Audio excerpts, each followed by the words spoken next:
Welcome back to the table, everyone. Thanks so much for coming and spending a few minutes with me today. First, I just want to say thank you for those who told me that this stuff is called Agrax Earthshade, not Argax. I don't know when I started calling it Argax, but I've been calling it that for years, and no one's ever told me it was actually AG. Thank you, dyslexia. But like, even when I went to the store, I would be like, hey, I need a bottle of Argax Earthshade, because I use this stuff a lot. And no one at the store has ever said anything other than, oh yeah, here you go, here's a big bottle. So, interesting. But thank you. And that ties in a little bit with what we're going to cover today. And that is a book that finally came in. I ordered this about 3 weeks ago, and it just got in. So thank you, Wargame Vault. Disclaimer, I did pay for this. This was not given to me in any way, shape, or form, but I thought it was worth purchasing. And I'm going to share with you some reasons why. Now, I'm not going to call this a review, and the reason why is because I haven't played it yet. I just got it, but I wanted to share the book. And it's a nice sized book. I've seen some folks when they have their book on like Wargame Vault or Drive Through RPG, and they have like small format books. So I'm going to be honest, I didn't realize how big this would be. This is a much bigger book than I thought. I'm actually very happy with that. So what I did on Wargame Vault is I'm always looking through the World War II Navy rules or looking for something new for Age of Sail to use my Sails of Glory ships with. And there's a lot of Age of Sail games. So why this one? Because I really have only bought like 3 Age of Sail rules that I can think of. The Sails of Glory, and I've purchased the Post Captain, and I've purchased this one. That's it. I know there's a lot of other ones out there, so why this one?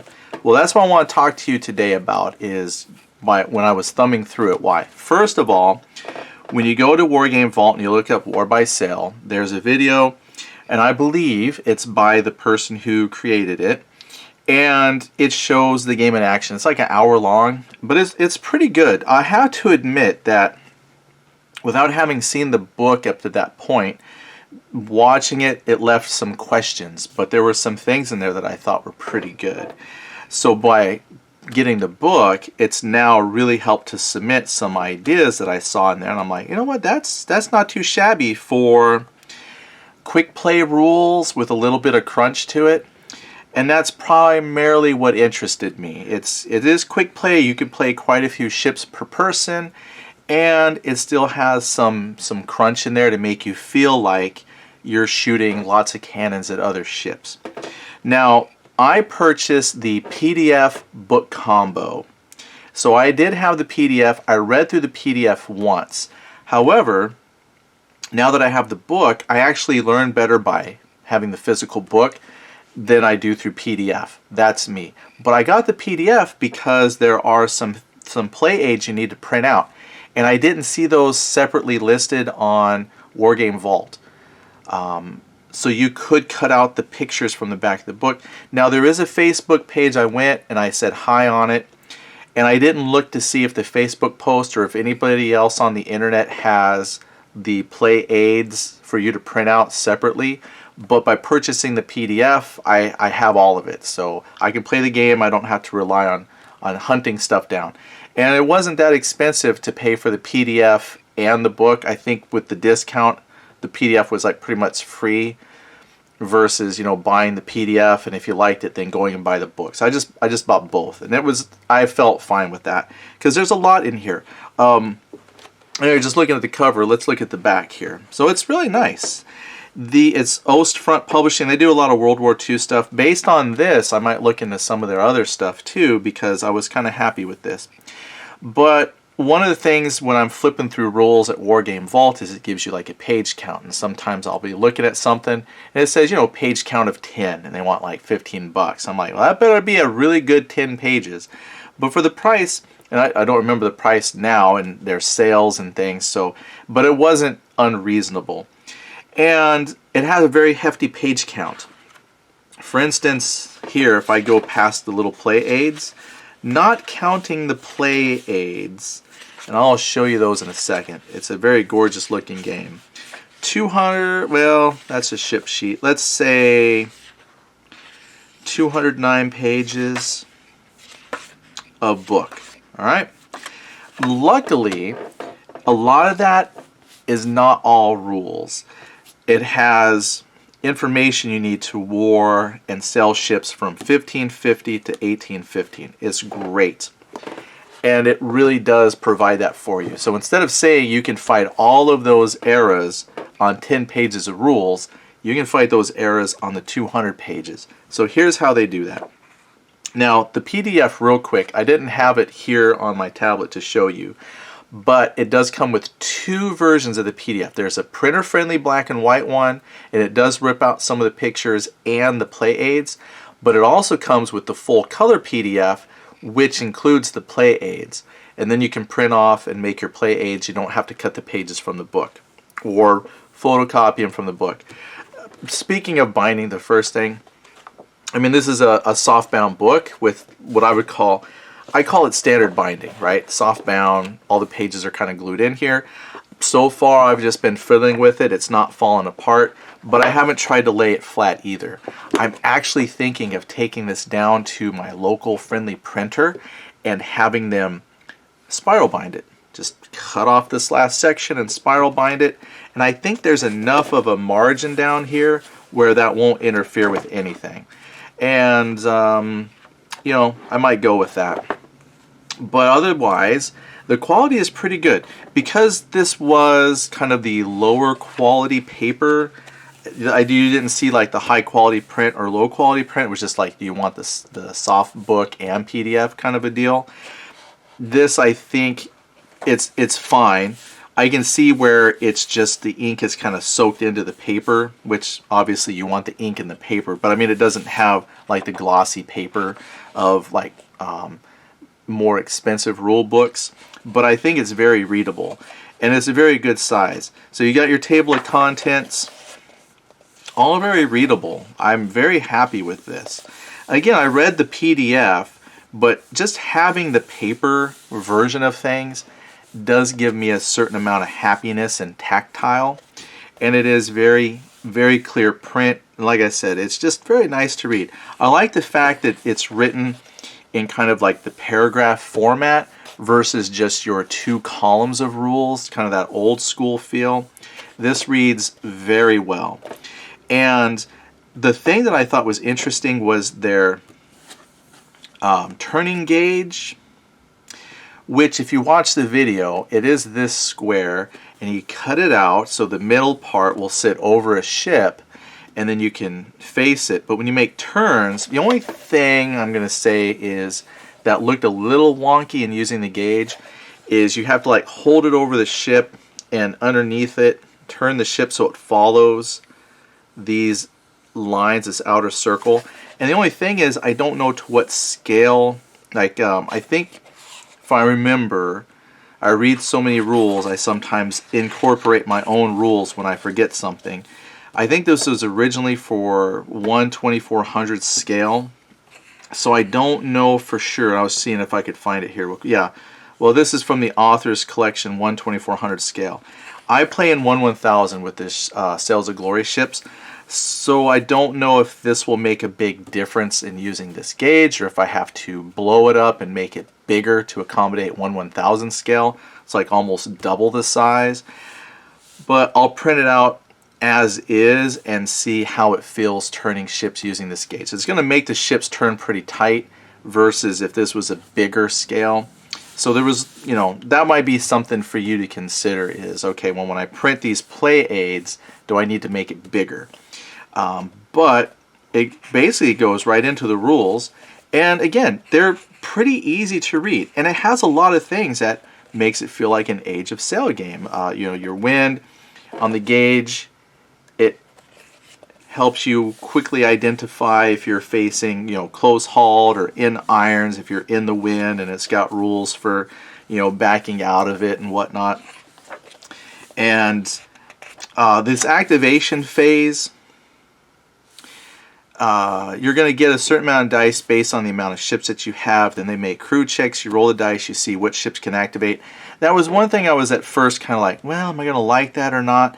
But it actually turns out that like every ship gets at least one movement kind of a thing. These activations are to see if they get to do like 2 actions. So for instance, do they get to move and shoot, or just move because the wind is blowing them along kind of a deal. So I thought, well, I'm okay with that. That doesn't seem too bad. Because that gives, I like a little bit of friction and fog in the games, you know, a little fog of war. So not knowing that there's possibilities that your crew can't act perfectly every single turn, I'm okay with that. I think that's kind of fine. But as you can see, nice full-size pages. Nothing really wasted. An occasional color picture. I mean, I like this too. I like the color art, kind of evocative. But here's a picture of showing how the turn aid works. Place your ship under the turn aid. It follows this inner ring. This whole center part gets cut out. And then depending on the type of ship that you got, there's a front section, back section. So, you know, depending on the type of ship that you have. So they accommodate a little bit for if you're how the wind will affect your ship based on if you're using the top of the play aid or bottom. It's pretty good, and then shows you see how you back out. If you're in irons, how your ship will back out. So it seems like you have those, I don't want to say complicated maneuvers, but the things that you would expect to see in an Age of Sail game, and they're incorporated in here just fine. I think that's good. I'm mentioning that because I said this is supposed to be kind of a quick play, but it seems to have that crunch that makes you feel like you're playing an Age of Sail game. They do have a term in here called warping, which is just kind of rotating your ship around that dropped anchor. Now, I have not seen that before, so I thought, well, that's something. You know, it's like, okay. Yeah, see, it says warping usually involves loading the anchor onto a ship's boat, then towing the anchor to the place you want to go, dropping the anchor, and then hauling the ship towards where the anchor is. So using that as your fulcrum for turning. I never saw that in a game before, but there it is. I thought, well, that's cool. I'll use it. Talks about your different ships, the standard ships, unweatherly, what that means, your galleys, how that affects rowing versus sail. So even talks about some of the fire ships in there. Yeah, your oared ships if you had that. Like, okay, cool. It's even got rules for transferring crew. Now the gunnery, I think it's pretty good too. Again, it's just trying to remember all the little nuances about, you know, because they don't have a 45-degree built into the firing on the ships, but they do have 45 degrees built in. Because it's saying here out your broadside, if you just draw 2 straight lines out here, depending on how much of the ship is covered by your firing arc, will be either a full broadside or partial. Like for example here, more than half of the ship is covered by this broadside, so that would be like a full broadside. But if less than half the ship is covered by like your broadside, then it's not a full broadside. You get like fire half your guns. Now I'm just paraphrasing simply because, again, I'd have to reread this if I sat down to play. I kind of read it once, but that in a way kind of accounts your 45-degree angle, you know. So your guns, I'm only thinking that because I've played some games where they're very meticulous about, is it the forward guns that are firing, the whole broadside, or the back? And they usually have very specific arcs drawn to cover that. This doesn't. It just says, here's straight lines out from the ship, but depending on how much of the ship is within that is how many guns you get to shoot at your target. And then it's got rules in there for raking the target. Here's your 45-degree broadsides right there, as a matter of fact, just to help accommodate stuff. It says here, in some conflicts, certain navies can fire up to 45 degrees either side of each broadside field of fire. This is conducted as shown below, and they got a 45-degree marker just for that. But it does say, in some conflicts, certain navies. So this is generally how it is, and depending on how much ship is covered is how many cannons you get to shoot at it. But anyway, it's in here, and it covers those concepts, but it's not with lots and lots of pages. And the inflicting damage is pretty good too, even conducting attacks. Basically, you're going to roll for how many guns you shoot. So this can be a bucket of dice game. So if you have a ship with lots of guns and you got to roll to see if each of those guns hit, that's going to be a lot of dice. So that might be a turnoff. If I play this with my son loves bucket of dice. So if we got to roll a bunch of dice, great, we roll a bunch of dice. I've got these bricks of dice just waiting to be rolled to shoot at ships, so no problem. But basically, again, just kind of oversimplifying the process. You roll to see if each gun hits, and like if each gun hit, it does a certain amount of damage, and then you tally up the entire amount of damage that you've done. And oh yeah, so there's like one you see to hit, there's like a to hit roll. Then on this chart, the PDF makes this easier to see. Here, let me zoom in, only because the PDF lays flat. Until I spiral bind this sucker, it doesn't lay flat. But on this chart here, depending on the type of cannon, and every nationality and era has a weapon chart, but you got the range and then the damage. So if you hit the target, then you roll the hits to see if you roll higher than this damage number. That means you actually inflicted damage, and then this damage points is how much damage that cannon type does.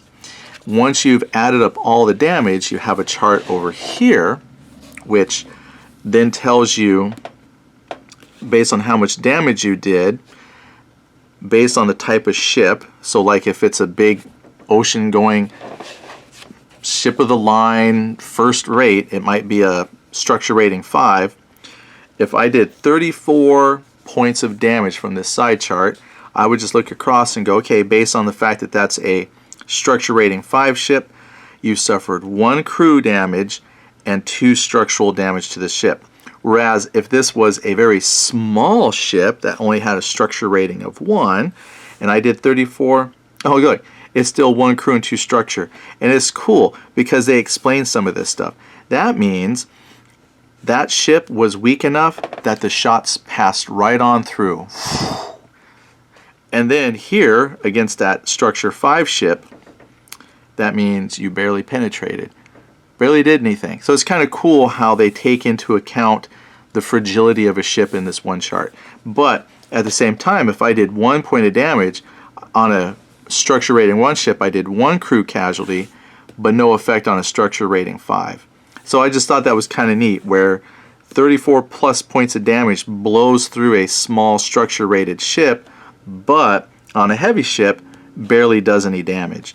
And these crew points are important because it has things like every ship type has a certain amount of crew and structure points, and once you've taken a certain amount of crew, then that will affect your ability to fight and to sail. There's like light crew casualties all the way up to a bloodbath where there's just dead blood, bodies, body parts, shrapnel, gore, snot, and spit everywhere on the ship, versus maybe just 1 crew casualty and they'll have to cook their own dinner tonight. And that's not, and same with like the structure rating, that affects combat and things like that too. So again, it gives you that crunch of seeing your ship take damage, but it's not overly complicated.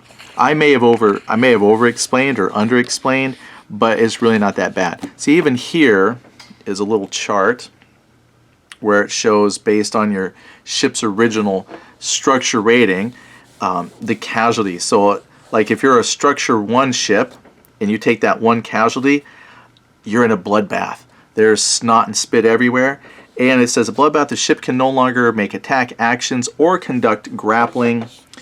Blood drips from the gun ports and the crew is considered to be massacred. The ship can only turn, warp, or drop, raise, cut anchor. All successful crew checks for cell actions must be re-rolled. Whereas if I took 1 casualty on that structure rating 5 ship, it just says light casualties. And yeah, I don't see anything that says anything bad. Yeah, light casualties, no effect. So yeah, you lost the cook or something. But rules for sinking ships, reloading guns, raking fire. So again, those things that I like to see, they're here. But instead, again, having a lot of pages, it's just, here's a couple paragraphs on how to reload. All right, cool. Got it.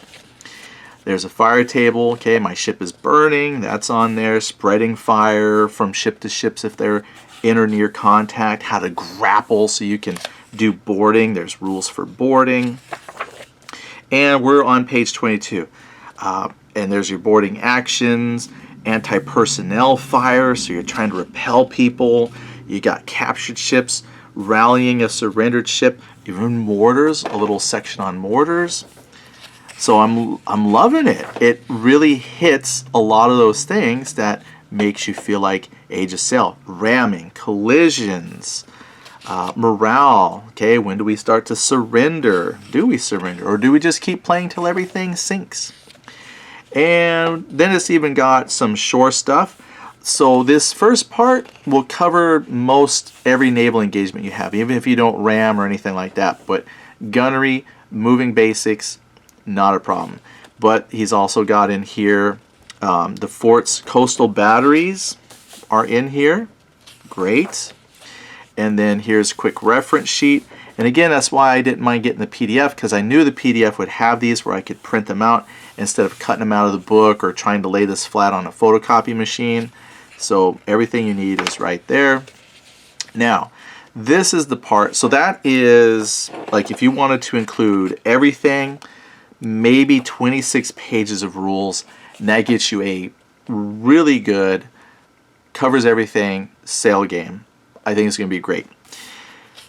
And I think even if I don't change the ranges, 24, like there's a 42 pound gun, this is a fort gun, and in the scale that I play, 24 inches I think would be adequate for, you know, playing a game. That's for one of the coastal guns. But let's look at some ranges in here for other stuff. So once you get past the basic rules, and on about page 29, you start getting into the ship rosters. So I'm gonna blow this back out just a little bit. So this is the part that I thought was great. So again, going through like Wargame Vault, and they say, hey, I got a set of rules, it's 10 pages long, you can fight any era. That's probably true, you could. But what they've done here is they've actually, and I say they because I don't know Thomas Jensen, I don't know if he's a team, you know, if Ostfront is a group of people that does research, or if this whole thing is just Thomas Jensen cracking these games out. But what he's got in here is actually a bunch of ship stats for the different eras. So, and what I like too is, as you get into each era, there's a little tiny history blurb. I did not know, I never really thought about the first European ships, but maybe they just stuck one cannon on it and sailed it around and tried to shoot people. But there's a little bit of history blurb for each of the eras. So here's from 1300 to 1550, and it says here's some generic stuff. Great. Now in this beginning time, even though you've got some generic stats, then they actually go in and they will give you, this is still like dispatch galley, probably still generic-y, but later on, as you start to get into specific conflicts, and this I thought was really good. So let's see, I think there's a, here we go. Like here, the Northern 7 Years' War. Again, little history blurb, great. Some generic weaponry data that you have. But then they go into specific ships. Now some of these ships will all have like the same stats because they're all like, you know, a third rate is a third rate, unless maybe there was something very specific about a named book in history or a named ship in history. And I think they make mention of that in here somewhere, is that depending on the era that you're researching, there might not be a whole lot of records. So there's a possibility that you might be looking in here going, oh, this flagship galleon, it didn't have 110 guns, it had 108 guns. Well, he even mentions in here that some ships might be listed as 110, but because of reasons, it might not actually have a full 110. That's almost just like a classification of the type of ship. So I think they've done a pretty, I would have no reason to doubt the research they've done on these ships. Because I'm not a historian, but to me, perfectly believable. And they're in here, and I think that's great. And it truly is covering those periods. So you've got the Northern 7 Years' War, boom, here's Swedish ships right there. You can do it. Battle of Lepanto. Now, some of these battles might not be huge with thousands of ships, but we've got it. the Spanish Armada. So we've got some Lepanto. This is the Holy League and the Ottoman ships. Then here's the Spanish Armada section, and covering all the different large galleons, medium galleons, and then a bunch of ship names that were in that period. And that is what a majority of this book is. So for me, I actually found it quite interesting just to go through and read the history blurbs they put together. Sure, I could have done this through Wikipedia or something like that, but I thought this was a great addition to the book. It's all right here. And when you get into, because that's what I think some people see, this has got 1688. This has, I think it's had War for Independence in there, for American War for Independence. But if I start shooting it out just a little bit further, yep, there it is, the American War for Independence. But if you come out just a little bit more, and then some of the ship rosters get longer and longer because as you get closer to our time period, there's probably easier to find records on things. There's a lot of ships here for American War of Independence. Holy cow, that's a lot. Russo-Turkish War. I was trying to get to the Napoleonics here because they have a Napoleonic section. Russo-Swedish War. French Revolutionary Wars. Okay, that was prior to the Napoleonics I'm looking for. Now I will say this, I'll have to come back and reread this, but I was trying to find some of the French ships because I was trying to set up to do War of 1812, and there's a lot of frigate action, and I can't always find the French ships I'm after because I can't even think out the top of my head, but there's one where there's like a battle between one of the French ships and like the American Constellation, and what was cool is the French ships all had bad guy names like La Vengeance and things like that. And some of those ships I just haven't been able to find in this book. So I'm not saying they're not there, but what you might have to do is look for what type of ship it was, third rate or something like that, and just use generic stats. So if you can't find La Vengeance or something like that, you might just have to pick something similar to it. Yeah, I'm looking here. Some of these are from I'm like, oh, I know that one. Le Aquilon, I've got a ship for that one. But yeah, trying to find some of the more specific ones like La Vengeance or whatnot.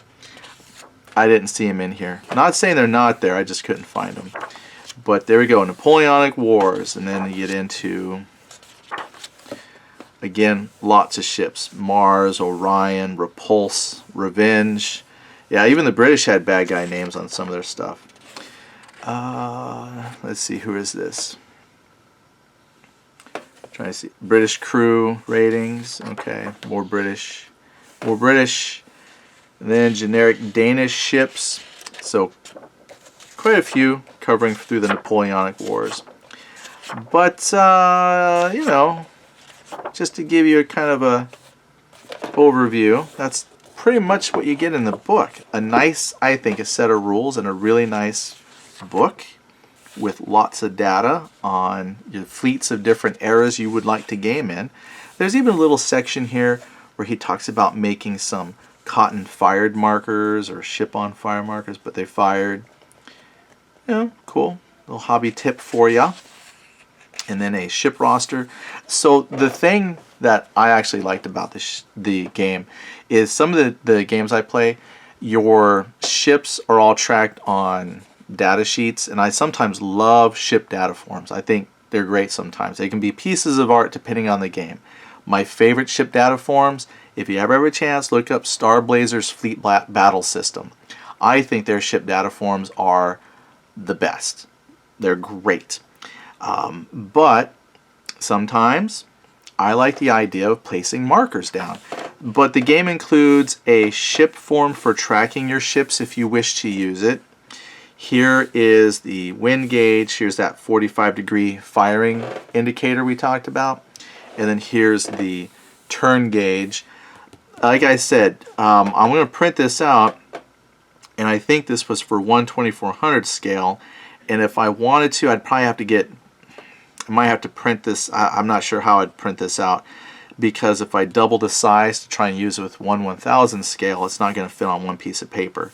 So I might have to, I'm not quite sure, take this part, copy, paste it into like Word. That way it's by itself, because this is like one side, this is the other side based on the type of ship you're using.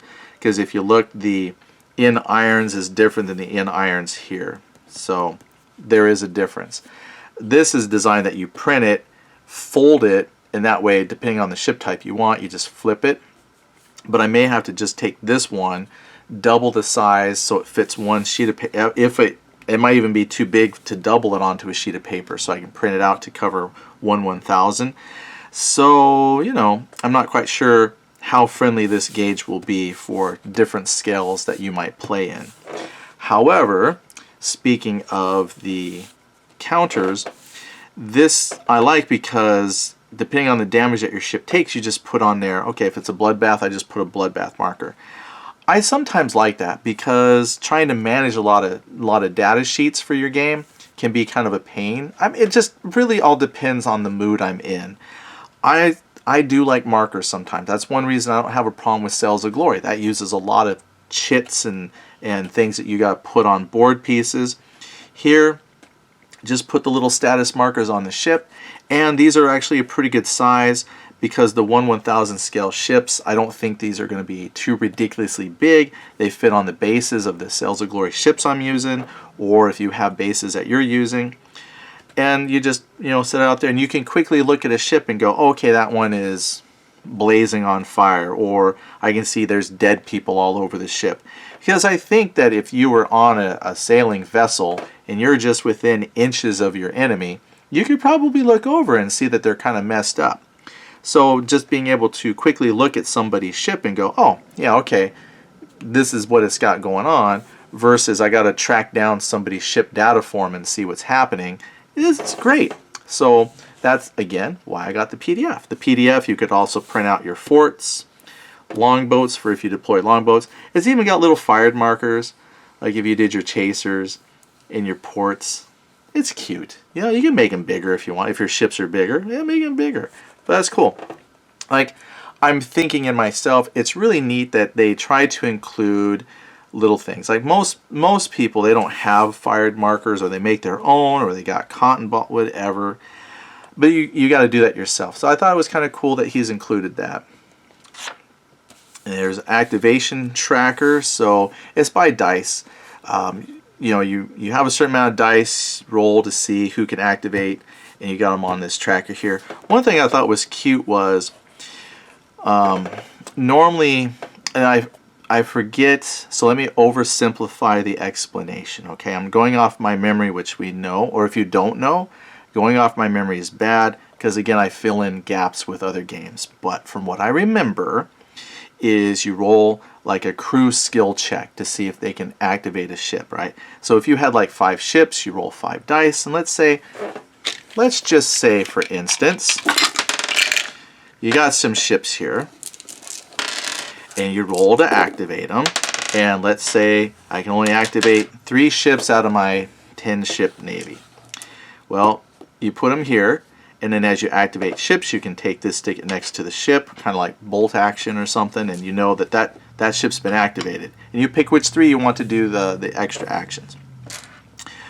But in an effort to prevent somebody from buying like one huge ship and then buying like points, because this is a point-based system too, so if you're doing point-based game, so instead of buying like 1 or 2 really large ships and then buying a whole bunch of small ships, he's also got a rule in there that says if a small ship generated an activation, like a ship rating of like 1 or 2, they can only activate, those activation dice can only be used to activate ship ratings of 1 or 2. So I thought, well, that's fair enough. So if I have those 1 or 2 really big ships, I can't buy a whole bunch of smaller ships in order to flood my activation dice pool so I can always do the extra attacks and things with my large ships. That might not make sense to you what I just said, but in my head, yeah, that made sense. So smaller ships can only be used to activate smaller ships. You can't use your fleet of 20 small ships to activate your fleet of 5 big ships. Those boys have got to activate themselves. So I thought, yeah, this is a pretty fair system, and he seems to have put a lot of thought into the minutia that it has, but keeping it all within about 20 pages of rules. And then you get almost 200 pages of ship history, which I think was great. I think it's fantastic. So, boy, that's about 30, that's a lot of time of me talking about things. So, that's why I hope you don't take this as a review, as I drop my dice in there noisily. It really was just more of why I thought this was worth my time. And I'm actually very glad I went ahead and purchased it. I have bought some things in the past that I thought were just stinkers, but I was actually impressed by this enough that I wanted to share it out. Now, of course, your mileage may vary, which is why I didn't call it a review, but if what you saw was of interest to you and you want to purchase, then that's great.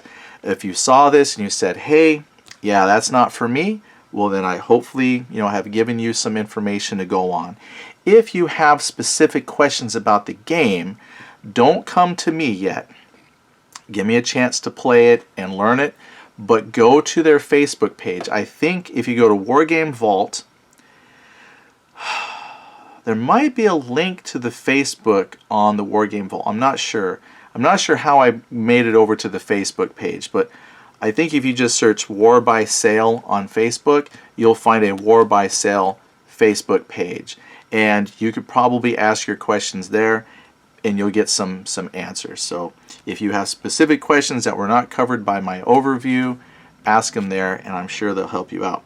But otherwise, we'll call it there. So thank you for watching. As always, leave your comments. Let me know if you have experience with the game. I'd be very curious to see what you thought of it.